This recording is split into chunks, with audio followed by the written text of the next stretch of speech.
Hello everyone, जय श्री कृष्णा। कैसे हैं आप सभी? आई होप सभी अच्छे होंगे, मस्त होंगे और स्वस्थ होंगे। मैं डॉक्टर किंजल मकवाना आप सभी का चाणक्य एग्रीकल्चर इंस्टीट्यूट उदयपुर से स्वागत करती हूँ। हमने पिछले वीडियो में स्टेप्स ऑफ प्लांट ब्रीडिंग पढ़ लिया था।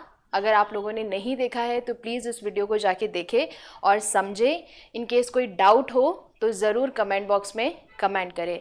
और आप देख सकते हैं आपके यहाँ पे नीचे स्क्रीन पे मोबाइल नंबर भी आ रहा है। इनकेस कोई भी आपको क्वेरी हो तो आप इस नंबर पे कॉल भी कर सकते हैं। ठीक है, तो आइए शुरुआत करते हैं हमारा नेक्स्ट टॉपिक प्लांट ब्रीडिंग में, जो कि है डोमेस्टिकेशन। ठीक है, डोमेस्टिकेशन या जिसे हम लोग हिंदी में क्या कहते हैं, ग्राम्यान भी कहते हैं। तो अगर हमने देखा था पिछले स्टेप्स में क्रिएशन ऑफ वेरिएशन, जो पहला स्टेप था प्लांट ब्रीडिंग का, that is creation of variation, उसमें हमने देखा था कि फसलों में हम लोग विविधता का उत्पादन कैसे कर सकते हैं, डोमेस्टिकेशन से कर सकते हैं। इसके बारे में हमने समझा था। क्या होता है, इस पिक्चर से आप समझ पा रहे हैं क्या है कि जो फसली पादप है या हम कह सकते हैं जंगली पादपों को मनुष्य द्वारा क्या किया जाता है, उगाया जाता है, उसी को ही हम लोग क्या कहते हैं, डोमेस्टिकेशन कहते हैं।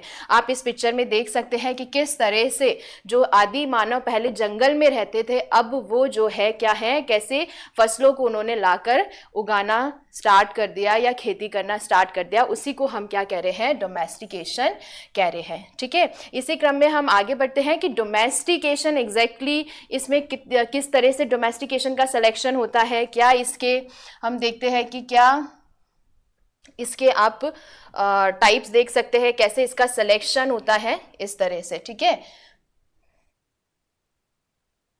Just a minute. ओके, आप देखें इसमें डोमेस्टिकेशन की अगर हम एक डेफिनेशन देखें, फिर से बहुत ही इजी लैंग्वेज में मैंने लिखने का प्रयास किया है। किसी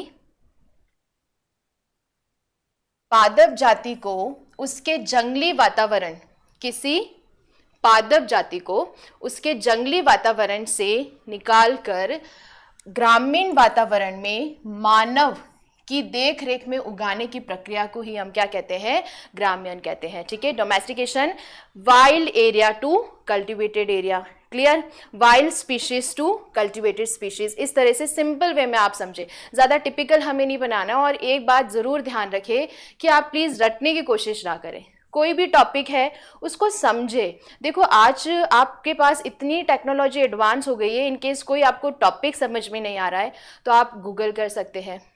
अगर किसी की टीचिंग समझ में नहीं आ रही है तो आप इतने सारे टीचर्स यूट्यूब पे अवेलेबल है ना। अगर कोई शब्द का मतलब आपको समझ में नहीं आ रहा है तो गूगल करें, उसका शब्द का मीनिंग निकालें। अगर वो वाकई तब भी नहीं समझ में आ रहा है तो गूगल करके उनके फोटोग्राफ्स देखें, पिक्चर देखें। जितना ज़्यादा आप देखेंगे उतना ज़्यादा आप याद रखेंगे। ठीक है, तो कोशिश करें कि आपके जो ये कंसेप्ट्स हैं इनको आप रटे नहीं, इनको आप समझे। क्लियर। और एक और चीज़, आप क्या पढ़ रहे हैं, कृषि जीव विज्ञान, तो क्या कृषि आप हम लोग क्लास में बैठे कर सकते हैं क्या?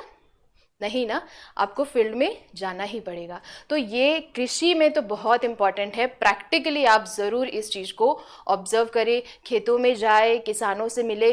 अगर आपको कहा जाए कि भाई बीज आपको उगाना है या किसी चीज़ की खेती करनी है तो आप हमने तो ये डाल दिया, ठीक है, गमला लिया और हम लोग क्या करते हैं, डाल देते हैं बीज। लेकिन एग्जैक्टली जब एक कमर्शियल लेवल पर किसी प्लांट या फसल जो है ग्रो की जाती है तो उसमें हमें बहुत चीज़ों का ध्यान रखना पड़ता है।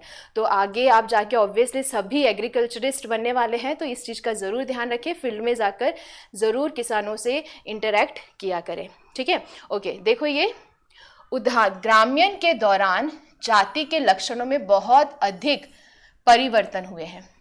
डोमेस्टिकेशन हुआ, ग्रामीण हुआ, जंगली पादपों को कहाँ पे लाके उगाया, उनकी खेती करना स्टार्ट कर दिया। ठीक है, तो उनमें क्या हुआ है, परिवर्तन हुए हैं, चेंजेस आए हैं। उदाहरण के तौर पे क्या आप देखें, हम लोग एग्जाम्पल्स आपके बुक में दे रखे हैं।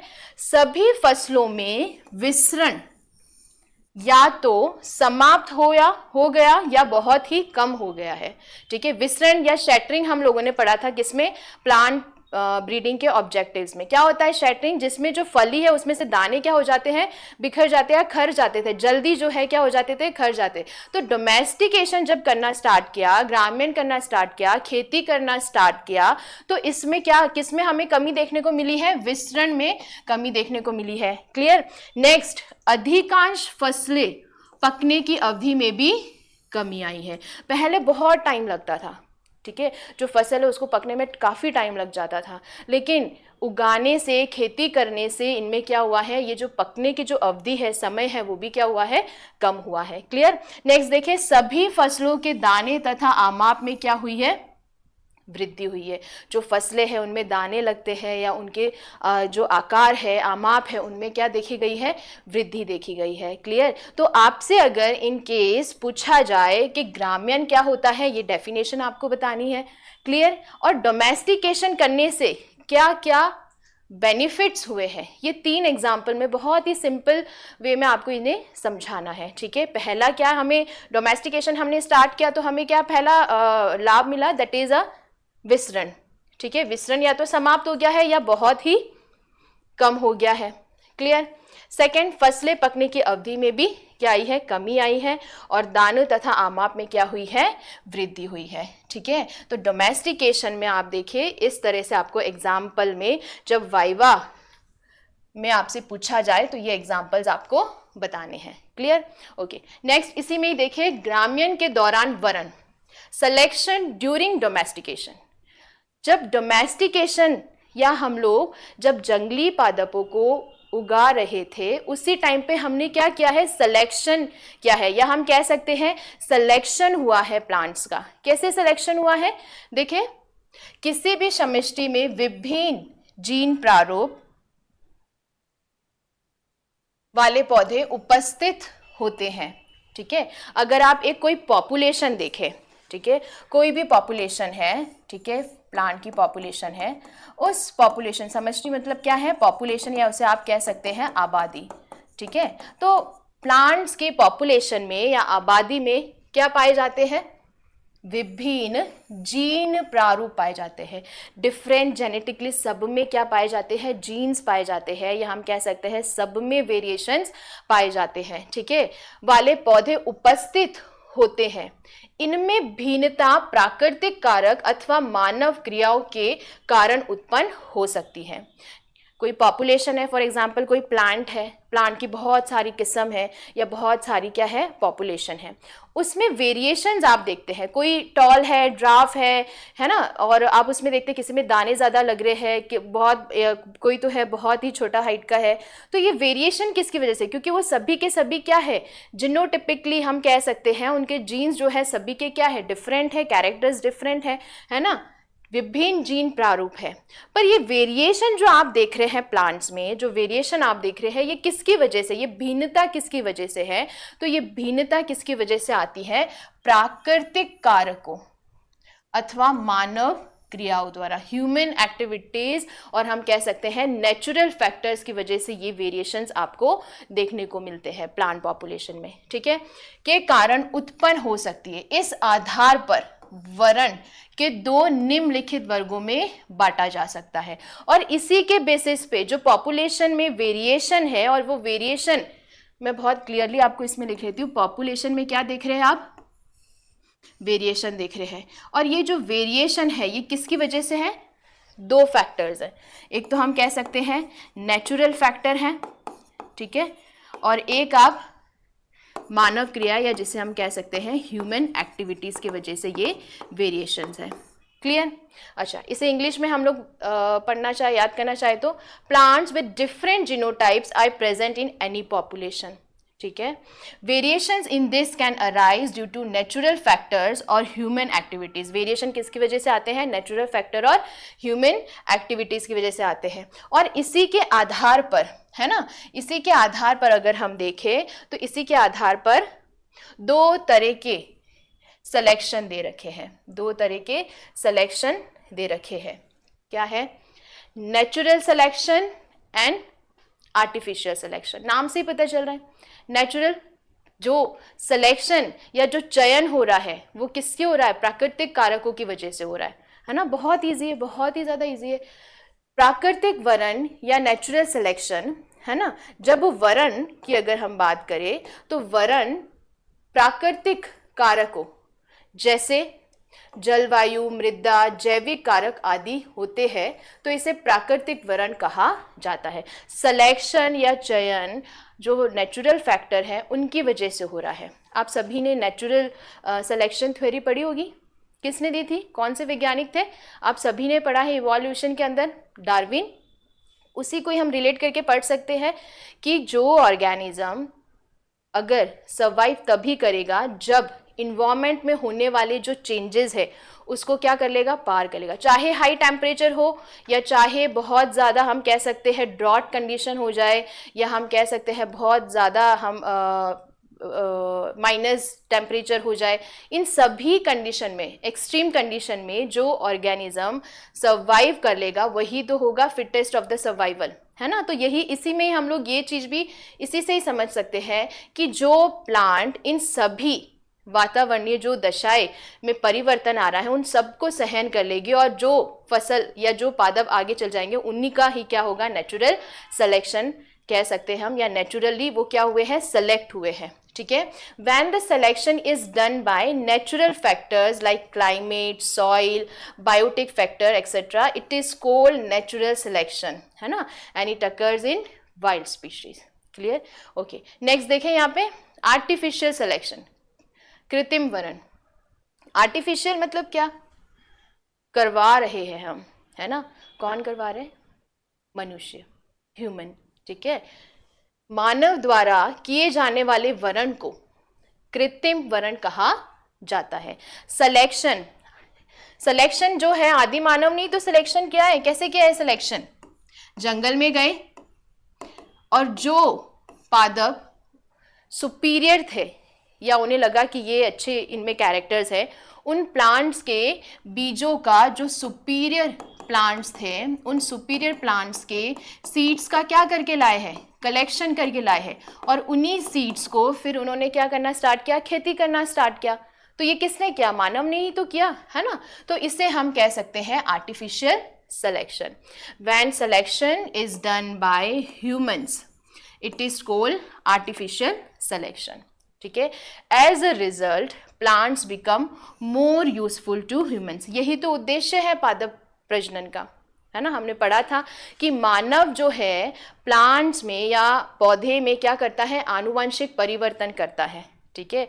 उसने खेती करना स्टार्ट किया, उगाना स्टार्ट किया पादपों को, और वो क्यों कर रहा है, क्योंकि वो अपने लिए अधिक उपयोगी बना रहा है, प्लांट्स को क्या कर रहा है, वो अपने लिए अधिक उपयोगी बना रहा है, ठीक है। तो ये जो है आपके इसमें दो तरह के सिलेक्शन दे रखे थे, आपकी टेक्स्ट बुक में दो डिफरेंस इनमें दे रखे हैं कुछ कैरेक्टर्स को लेके, दैट इज प्राकृतिक वरण आप देखें और कृत्रिम वरण, इन दोनों में डिफरेंस अगर पूछा जाए तो आपको इस तरह से ये अटैम्प्ट करना है। क्या है, पढ़ते हैं जरा इसमें, artificial selection and natural selection. देखें पहला जो इसमें लक्षण है या जो पहला कैरेक्टर है दैट इज वरण का या सिलेक्शन का, ठीक है। तो जो सिलेक्शन है पहले ही हमने पढ़ लिया कि अगर इन केस जो सिलेक्शन है वो किसकी वजह से हो रहा है, नेचुरल फैक्टर से, है ना, और यहाँ पे किसकी वजह से हो रहा है, ह्यूमन एक्टिविटीज से। तो यहाँ पे क्या है, नेचुरल फैक्टर, और यहाँ पे क्या है, ह्यूमन एक्टिविटीज, ठीक है। नेक्स्ट जो सेकेंड कैरेक्टर है जिसमें हम कंपैरिजन करेंगे नेचुरल और आर्टिफिशियल सिलेक्शन में, जो कि है जनन, रिप्रोडक्शन। समष्टि के सभी जीन प्रारूप द्वारा जो है ये जनन किया जाता है। समष्टि या आबादी, जो भी प्लांट है या जो पॉपुलेशन है, पॉपुलेशन में जितने भी प्लांट्स प्रेजेंट हैं उन सब में क्या होगा, रिप्रोडक्शन होगा, वो सभी प्लांट्स क्या करेंगे, रिप्रोडक्शन करेंगे। क्लियर। और अगर हम लोग कृत्रिम वरण की बात करें तो कृत्रिम वरण में तो हम क्या करें, मानव जो है कुछ सेलेक्टेड प्लांट्स का क्या करे है, सिलेक्शन करे, और उन्हीं सेलेक्टेड प्लांट्स में क्या होगा, जनन होगा, है ना, क्या होगा, जनन होगा, केवल चयन किए गए जीन प्रारूप द्वारा। जो सेलेक्टेड प्लांट्स है उन्हीं में ही क्या होगा, जनन होगा। तो सेकंड कैरेक्टर में हमने कंपैरिजन देखा नेचुरल और आर्टिफिशियल, प्राकृतिक और कृत्रिम वर्ण में। यहाँ पे पॉपुलेशन में जितने भी प्लांट प्रेजेंट है वो सभी क्या करेंगे, जनन करेंगे। यहाँ पे हमने कुछ प्लांट्स को सेलेक्ट किया है और उन्हीं प्लांट्स को हम क्या, उन्हीं प्लांट्स में क्या होगा, जनन होगा। क्लियर? ओके। थर्ड अगर हम देखें जो कि है समष्टि पॉपुलेशन, प्राकृतिक समष्टियों में प्राकृतिक वर्ण में अनुकूलन बढ़ता है। पॉपुलेशन कहां पे प्रेजेंट है, नेचुरली, नेचुरल हैबिटेट में प्रेजेंट है यहाँ पे। तो जो नेचुरल हैबिटेट में प्रेजेंट है पॉपुलेशन, उनमें तो बहुत वेरिएशन पाए जाते हैं। क्लियर? अगर आप जंगल में चले जाएंगे, इतनी प्लांट की स्पीशीज है तो वो वेरिएशन नेचुरली है।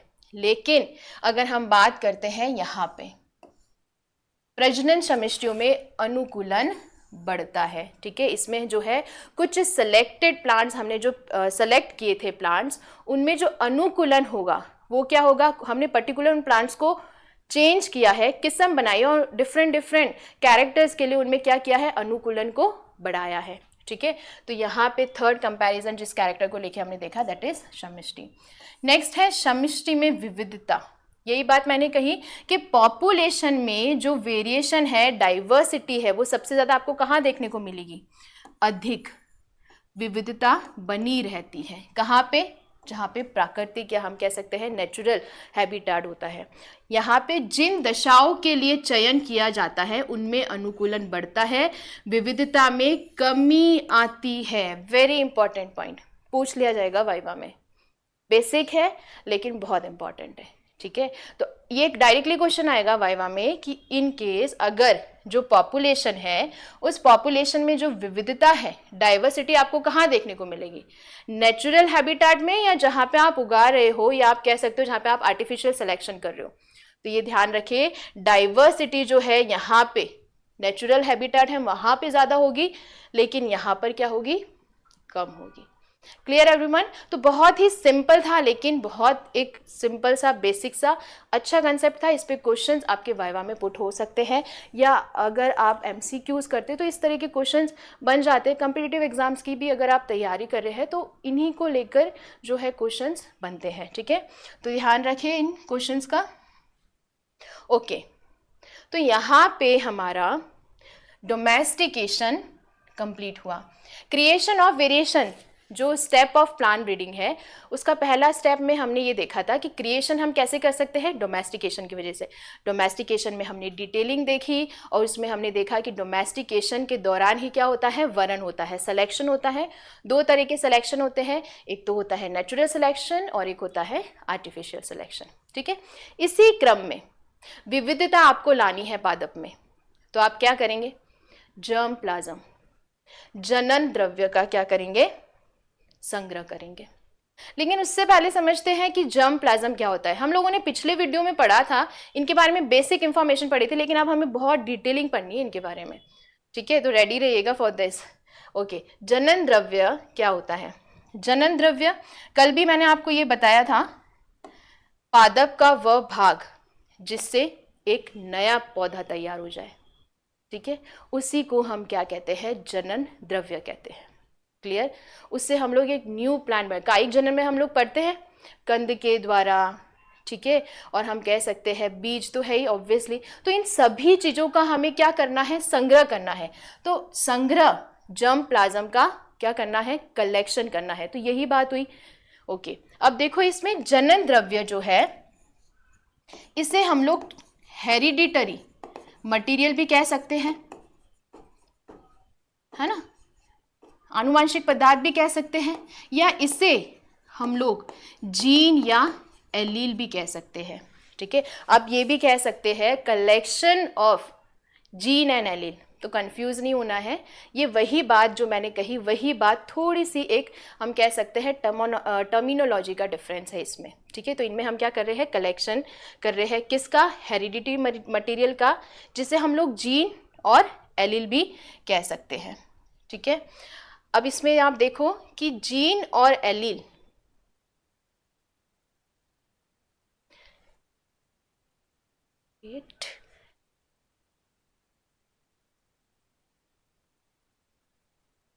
ओके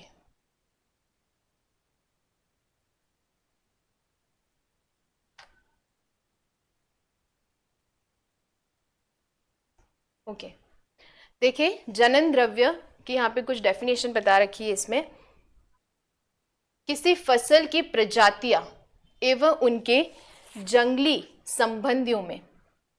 प्लांट की स्पीशीज कितनी होती है? एक तो हम जंगल से लाए और एक हमने उगाया है, तो दो हो गई, है ना। इसके अलावा कोई नहीं होती है स्पीशीज। एक तो कौन सी है प्लांट की स्पीशीज? फसल की प्रजातियां जो हम उगा रहे हैं, और एक तो हम लाए हैं कहाँ से? जंगल से। तो उनकी, तो हमें जो जर्म प्लाज्म का कलेक्शन करना है इन दो स्पीशीज़ का करना है, इसके अलावा और कोई स्पीशीज़ नहीं है। एक तो जो जंगल में प्रेजेंट है वो स्पीशीज़, और जिसे हम लोग आके क्या कर रहे हैं? उगा रहे हैं, ठीक है। तो इनका उपस्थित संपूर्ण आनुवंशिक द्रव्य, हेरिडिटरी मटेरियल को उस प्रजाति का क्या कहते हैं? जनन द्रव्य कहते हैं, ठीक है। थोड़ी सी टिपिकल वे में यहाँ पे आपके टेक्स्ट बुक में ये डेफिनेशन लिख रखी है, बट हमने तो समझ लिया इसको बहुत इजी वे में कि वो पादप का वह भाग जिससे क्या होने वाला है? एक न्यू प्लांट बनने वाला है, उन सभी का हम लोग क्या कर रहे हैं? कलेक्शन कर रहे हैं। उसी कोई वही भाग को हमने क्या कह दिया? आनुवंशिक द्रव्य कह दिया, ठीक है। और उसी को ही हमने क्या कह दिया? जीन और एलील कह दिया। और उसी को हमने इन सब का कलेक्शन या इन सबको क्या कहते हैं? जनन द्रव्य कहते हैं, ठीक है। जनन द्रव्य को आनुवंशिकी संसाधन भी कहा जाता है। आनुवंशिकी संसाधन से भी अगर क्वेश्चन पूछ लिया जाए तो यही है। Clear everyone? ओके, इंग्लिश में देखिए क्या है? The entire hereditary material present in a crop species and it is a wild relative is called the germplasm. Crop species का और किसका? वाइल्ड रिलेटिव का, ठीक है। इन सब का हमें क्या करना है? या इन सब का जो एंटायर जो हेरिडिटी मटेरियल है उसी को ही हम क्या कहते हैं?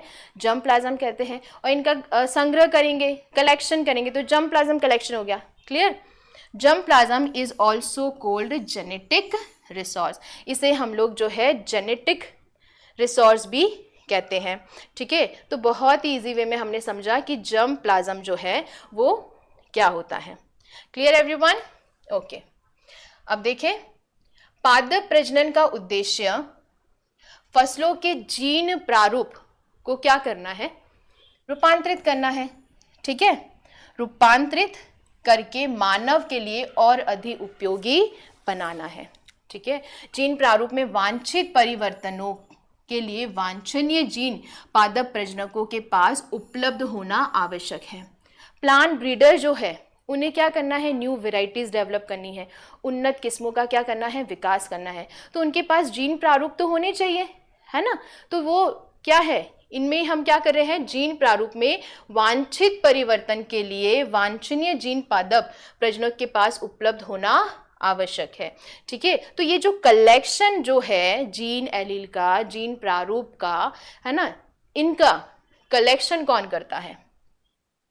भारत में अगर हम बात करें तो जनन द्रव्य को एकत्रित एवं संरक्षित, कलेक्शन भी कर रहा है और कंजर्वेशन भी कर रहा है। ध्यान रखें, करना राष्ट्रीय पादप अनुवांशिकी संसाधन ब्यूरो NBPGR की जिम्मेदारी है। Clear? Very important point, MCQs में ये क्वेश्चंस पूछे जाते हैं और बहुत बेसिक है और वाइवा में भी कभी आपसे पुटअप हो सकता है। तो ध्यान रखें, पादप अगर प्रजनन में उन्नत किस्मों का विकास करना है तो आपको ये सारे जीन प्रारूप कहाँ मिलेंगे? जर्म प्लाज्म जो ये कलेक्शन है ये कौन करता है और इनका संग्रहण कौन करता है? कंजर्वेशन कौन करता है? भारत में NBPGR करता है, राष्ट्रीय पादप आनुवांशिकी संसाधन ब्यूरो द्वारा किया जाता है, ठीक है। क्या है इंग्लिश में इसे हम कैसे कहेंगे? National bureau of plant genetic resources, national bureau of plant genetic resources, ठीक है। ये देखिए, मैंने वेबसाइट से आपको याद रहे तो इसलिए इस वेबसाइट से आप ध्यान से देखिए, national bureau of plant genetic resource, ठीक है। ICR के अंडर आता है ये, जो कि जर्म प्लाज्म का क्या करते हैं? कलेक्शन करते हैं और कंजर्वेशन भी करते हैं। क्लियर?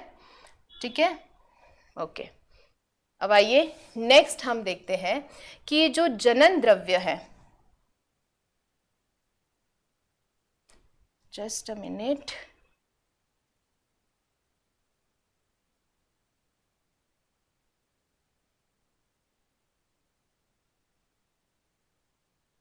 जनन द्रव्य जो है इसके अंतर्गत लाइनें या इसके अंतर्गत कुछ लाइनें बता रखी हैं। क्या होता है लाइंस? हमने लास्ट वीडियो में पढ़ा था, या इसे हम लोग इस तरह से भी लिख सकते हैं, लाइंस। एक ही जाति है, ठीक है, और एक ही जाति में समानता रखने वाले और सदस्य थोड़े उनसे क्या होते हैं, भिन्न होते हैं, ठीक है। जैसे कि हम बात कर सकते हैं कि यहाँ पे ये कोई पॉपुलेशन है, ठीक है, इन पॉपुलेशन ये सभी एक ही जाति की है, जाति जो है क्या है, एक है, लेकिन इनमें कुछ सदस्य ऐसे हैं, जैसे कि कह दो कुछ प्लांट ऐसे हैं जो बाकी जातियों से क्या है, थोड़े से भिन्न है या डिफरेंट है, लेकिन जाति तो एक ही है। इसी को हम क्या कहते हैं, लाइंस कहते हैं। अब आपको जर्म प्लाज्म जो है इनका क्या करना है, कलेक्शन करना है। तो किन किन लाइन से आप इनका कलेक्शन करेंगे, तो यही इसमें बता रखा है, निम्नलिखित लाइनें जनन द्रव्य के समूह के अंतर्गत है, ठीक है। तो इसमें आप देखिए जो पहली जो है दैट इज देसी किस्में या लोकल वेराइटीज, डिफरेंट इसमें जो है क्या बता रखी है, लाइंस बता रखी है। देसी किस्में नाम से, देसी किस्में वह होती है जिनका विकास योजनाबद्ध तरीके से किसी प्रजनक द्वारा नहीं होता है। कोई प्लांट ब्रीडर ने उसका कोई एक हम प्लानिंग करके या उसका इम्प्रूवमेंट नहीं किया है, वो पहले से ही प्रेजेंट है, क्या कहलाई, देसी कहलाई। लोकल, क्लियर, लोकल रेसेस कह सकते हैं। अगेन आई एम रिपीटिंग, देसी किस्में वह होती हैं जिनका विकास योजनाबद्ध तरीके से किसी प्रजनक द्वारा, प्रजनक ब्रीडर द्वारा नहीं होता है, ठीक है, तथा लंबे समय तक किसी क्षेत्र में उगाई जाती रही है। और काफी टाइम तक वो देसी किस्म है, लेकिन फिर भी उसको काफी टाइम से खेतों में क्या कर रहे हैं, उगा रहे हैं। तो इसे हम क्या कह देंगे, देसी किस्में या लोकल रेसेस कह देंगे। वेरी इंपॉर्टेंट, ध्यान रखिएगा, ये कुछ 5-6 हैं, इनको आप प्लीज़ बहुत अच्छे से समझिएगा, क्योंकि कन्फ्यूजन बिल्कुल भी क्रिएट नहीं करना है। देसी मतलब लोकल, जो कि काफ़ी टाइम से उगाई जा रही है, ठीक है, और इसका कोई भी एज सच इम्प्रूवमेंट नहीं किया गया है, ये ध्यान रखने का, ठीक है। ओके, नेक्स्ट अगर आप देखें तो इसमें क्या है, पुरानी अप्रचलित किस्में, या जिसे इंग्लिश में हम लोग क्या कह सकते हैं, ऑब्सोलेट वेराइटीज, पादप प्रजनक द्वारा योजनाबद्ध तरीके से विकसित की गई किस्में जो कभी खेती के लिए उपयोग में ली जाती थी। एक टाइम पे ये बहुत अच्छी तरह से हम कह सकते हैं बहुत ज़्यादा ग्रो करी जाती थी, और ये अब जो है ग्रो नहीं की जाती। एक टाइम था जो इनका गोल्डन टाइम था, ठीक है, लेकिन बाद में जो है सबका टाइम आता है ना। तो ऐसे याद रखें इसको कि पुरानी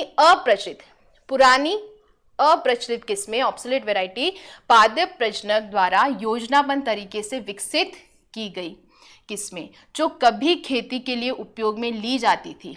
इन किस्मों को वर्तमान में खेती के लिए नहीं उगाया जाता है। पहले उगाया जाता था लेकिन अब नहीं उगाया जाता है। Clear everyone? बहुत ही सिंपल है। लोकल रेसेस जो कि पहले से प्रेजेंट है, प्रजनक द्वारा नहीं बनाई गई है और इनको जो है खेती में उगाया जा रहा है। अगर ये हम देखें पुरानी अप्रचलित किस्में जो कि योजनाबद्ध तरीके से विकसित की गई है, प्लानिंग क्रॉप इंप्रूवमेंट इनका किया गया है ना, प्रजनक द्वारा, ब्रीडर द्वारा खेती के लिए उपयोग में ली जाती थी, और एक टाइम था जब ये बहुत यूज में ली जाती थी या इनको ग्रो किया जाता था, ठीक है, लेकिन वर्तमान में खेती के लिए नहीं उगाई जाती है, और वर्तमान में जो है खेती के लिए ये नहीं उगाई जाती है। तो ऐसी किस्मों को आप क्या कहेंगे? ऑब्सोलेट वेराइटीज कहेंगे। Clear everyone? और नेक्स्ट अब हम देखते हैं जो कि है तीसरी खेती के उपयोग में आ रही किस्म। नाम से ही पता चल रहा है वो किस्म जो कि हम खेती के उपयोग में या हम खेती में उसकी या चल रहा है उसको हम उगा रहे हैं, ठीक है। वेराइटीज इन कल्टीवेशन, तो क्या होता है, ये किस्म उपज, गुणवत्ता आदि के लिए जीनों का उत्तम स्रोत है। उत्तम स्रोत, इम्प्रूव्ड वेराइटीज़ है, हाई सोर्स है और उपज में हाई क्वालिटी है, या इसमें हम कह सकते हैं हाई प्रोडक्शन है, इसलिए तो इनको हम लोग उगा रहे हैं। नाम से ही पता चल रहा है, आप देखिए खेती के उपयोग में आ रही किस्म, जिसे हम क्या कहते हैं, वेराइटीज़ इन कल्टीवेशन। इन किस्मों को किसी नए क्षेत्र में ले जाकर सीधे खेती के लिए विमोचित मीन्स हम कह सकते हैं लॉन्च्ड किया जाता है। इम्प्रूव्ड वेराइटीज़ है, करना कुछ नहीं है, इसको लाकर बस इसको हमने क्या कर दिया, किसी एरिया में ग्रो करना स्टार्ट कर दिया, इंट्रोडक्शन कर दिया, या इसको इंट्रोड्यूस कर दिया, तो ये वेराइटी क्या कहलाएगी, varieties in cultivation. Clear? Okay, next one is प्रजनन लाइनें या ब्रीडिंग लाइन्स। ब्रीडिंग लाइन्स का क्या मतलब है, वो लाइंस जो कि हम लोग क्या कर रहे हैं, ब्रीडिंग प्रोग्राम द्वारा जो है उसको डेवलप कर रहे हैं या विकसित कर रहे हैं, तो उसी को ही हमने क्या कह दिया, प्रजनक लाइनें कह दिया। प्रजनन कार्यक्रम द्वारा, ब्रीडिंग प्रोग्राम द्वारा विकसित लाइनें समष्टियां होती है। इनमें अक्सर उपयोगी जीन संयोजन, जीन कॉम्बिनेशन, हम तो ब्रीडिंग प्रोग्राम चला रहे हैं ना, इसमें हमें जो कैरेक्टर्स चाहिए वो कैरेक्टर्स हम लोग इनमें डाल रहे हैं, और इससे क्या हो रहा है, डिफरेंट जीन कॉम्बिनेशंस मिल रहे हैं, डिज़ायर कैरेक्टर्स मिल रहे हैं, सुपीरियर प्लांट्स हमें मिल रहे हैं। तो इससे जो हम ब्रीडिंग प्रोग्राम चला रहे हैं और उससे हम एक वैरायटी डेवलप कर रहे हैं, उसी वैरायटी को या उसी को हम लोग क्या कहेंगे, ब्रीडिंग लाइन्स कहेंगे। Clear everyone? तो हम लोगों ने क्या देखा, इसमें जो लाइन्स है उसमें हमने एक तो ये पढ़ा varieties in cultivation, and the fourth one is breeding line, जो कि आप ब्रीडिंग प्रोग्राम द्वारा जो है क्या करते हैं, इन लाइन का विकास करते हैं। क्लियर? ओके, लास्ट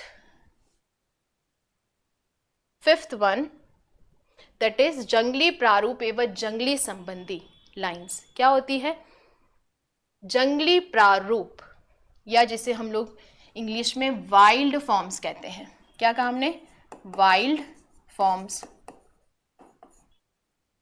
किसी फसल का जंगली प्रारूप व जंगली प्रजाति होती है।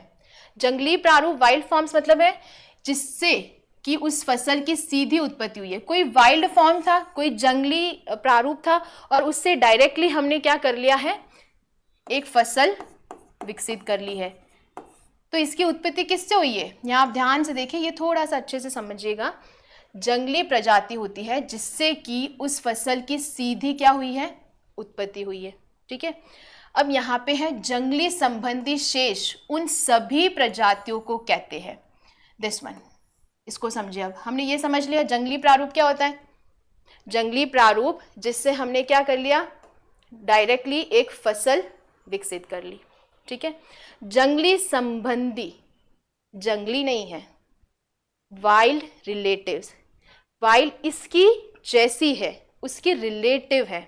ठीक है, जंगली संबंधी शेष उन सभी प्रजातियों को कहते हैं जो फसल प्रजाति के जैविक विकास के दौरान पूर्वज प्रजाति रही होगी। कभी ना कभी ये जो वाइल्ड रिलेटिव्स है, ये कभी ना कभी इसके क्या रहे होंगे, एंसेस्टर रहे होंगे, पूर्वज रहे होंगे, है ना। इसको हम क्या कहते हैं, जंगली संबंधी या वाइल्ड रिलेटिव्स कहते हैं। ठीक है, आप इसको ध्यान से अच्छे से समझें। जंगली प्रारूप का संबंधित फसल प्रजाति में संकरण सरल होता है। जंगली प्रारूप, दिस वन, अगर इसमें आपको हाइब्रिडाइजेशन करना है तो ये इजी है। ठीक है, ये क्वेश्चन आ सकता है कि जंगली प्रारूप का संबंधित फसल प्रजाति में संकरण, इसमें क्या होता है, संकरण या हाइब्रिडाइजेशन इजी होता है। ठीक है, जबकि जंगली संबंधियों, इसमें जंगली संबंधियों के साथ संकरण अपेक्षाकृत कठिन होता है, इट्स हार्ड। क्लियर, ये ध्यान रखिएगा। ओके, तो हमने यहाँ पे जो फिफ्थ लाइन पढ़ी, that is wild form and wild relatives. Okay, last one, विशिष्ट आनुवंशिक stock, special genetic stock. Stock क्या होता है, किसी चीज का हम लोग उसको स्टोर करके रख रहे हैं। अब यहाँ पे स्टॉक के आगे लगा लो शब्द जेनेटिक। या आनुवंशिकी। जो भी हमने आनुवंशिकी या जेनेटिकली चेंजेस करे हैं उन्हीं को ही हम क्या कहते हैं, स्पेशल जेनेटिक स्टॉक कहते हैं या विशिष्ट आनुवंशिक स्टॉक कहते हैं। ठीक है, हमने जो जेनेटिक्स चेंजेस किए हैं वो किस में किए हैं, क्रोमोसोम में किए हैं। ठीक है, न्यूमेरिकली उस क्रोमोसोम में चेंजेस किए हैं, या हम कह सकते हैं उनके स्ट्रक्चर में हमने चेंजेस किए हैं। क्लियर, तो ये सभी का समूह जो है स्पेशल जेनेटिक स्टॉक कहलाता है। इस समूह में उत्परिवर्ती लाइनें म्यूटेंट लाइंस, जिन्होंने हमने वो लाइंस डेवलप करी जो म्यूटेशन से हुई है। क्लियर, उसमें क्रोमोसोम विपथन युक्त लाइनें, आनुवंशिक चिन्ह लाइनें आदि क्या है, शामिल है। वो सभी लाइनें इसमें आएगी जिनको हमने म्यूटेशन के द्वारा क्या कर रखा है, चेंजेस कर रखा है। क्लियर, तो ये वो सभी लाइनें हैं जिनका आप जनन द्रव्य का, इन सभी लाइनों में से आप क्या करोगे, जनन द्रव्य का इनमें क्या करोगे, कलेक्शन करोगे। ठीक है, तो आपसे पूछ लिया जाए कि जनन द्रव्य जो है किन किन लाइन से आप करेंगे, तो ये कुछ आपको इसमें लाइंस बता रखी है। टोटल हमने इसमें 6 लाइन पढ़ी।